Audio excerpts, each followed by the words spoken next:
চলে আসলাম আবার একটা মিনি ব্লগ নিয়ে। এই ভিডিওটা হলো কালকে ভিডিওটা আমি এডিট করে উঠতে পারিনি, তো সেই কারণে কালকে আর ভিডিওটা পোস্ট করাও হয়নি। তো আজকে ভিডিওটা এডিট করে ভয়েস ওভার দিয়ে ভিডিওটা পোস্ট করছি। ভোর 4:30টার সময় কিন্তু ঘুম থেকে উঠেছি, আর ঘুম থেকে উঠেই কিন্তু কাজ শুরু করে দিয়েছি। এখন তো 5টার বাজতে না বাজতে কিন্তু ভোরের আলো ফুটে যাচ্ছে, তো সেই কারণে আমি তাড়াতাড়ি করে কাজগুলো সেরে নিচ্ছি, যাতে আলো ফোটার আগে আমার এইসব বাসি কাজকর্মগুলো হয়ে যায়।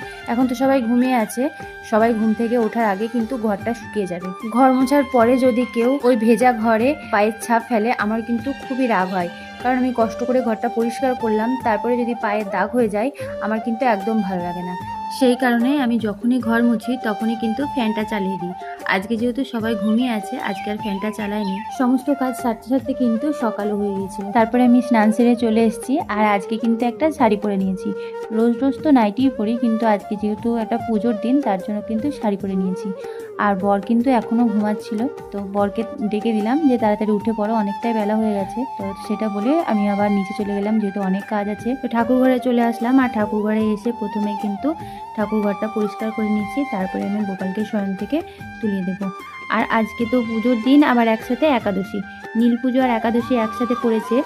আজকে তো রান্না বান্নার সেরকম কোনো ঝামেলা নেই, ধীরে সুস্থে সমস্ত কাজকর্ম সেরে তারপরেই রান্না করব বর আর ছেলে মেয়ের জন্য। আর আজকে তো নীল পুজো, তারপরে একাদশী, তারপরে আজকে আবার সোমবার, তো ভোলে বাবার বার, সেই কারণে কিন্তু ভোলে বাবার সমস্ত পছন্দের ফুলগুলো মা তুলে নিয়ে এসছে। আর আজকের পুজোতে কিন্তু কাঁচা আম লাগে, তো তার জন্য দেখো দুটো আম নিয়ে এসছে, যেহেতু দুটো ঠাকুর আসবে তার জন্য কিন্তু দুটো আম নিয়ে এসছে। তো তারপরে ঠাকুর ঘরে সব কিছু পুজোর যোগাযন্ত্র করে চলে আসলাম ছাদে ফুল তুলতে। আজকে ছাদেও কিন্তু অনেকগুলোই ফুল ফুটেছিল, যেহেতু পুজোর দিন, তো ফুলগুলো তুলতে খুবই ভালো লাগছে। মন্দিরে পুজোতেও দেওয়া হবে, আর কিন্তু ঘরের ঠাকুরকেও ভালোভাবে পুজো করা হবে।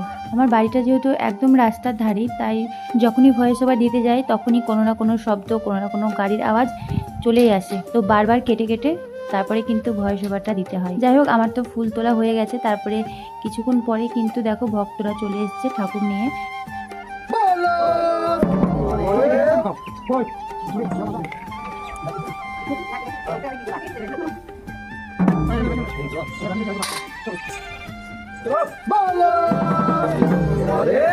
পুজোতে যা যা লাগে সব কিছু দিয়ে দিয়েছি, ভক্তরা কিন্তু নিজেরাই পুজো করে নিয়েছে। তারপরে কিন্তু বানেশ্বর ঠাকুর চলে গেছে, তো তারপরে যেখানে ঠাকুরটা ছিল তো সেই জায়গাটায় আমরা সবাই প্রণাম করে নিলাম। আর ছেলেকে কিন্তু মা একটু গড়াগড়ি দিয়ে নিল।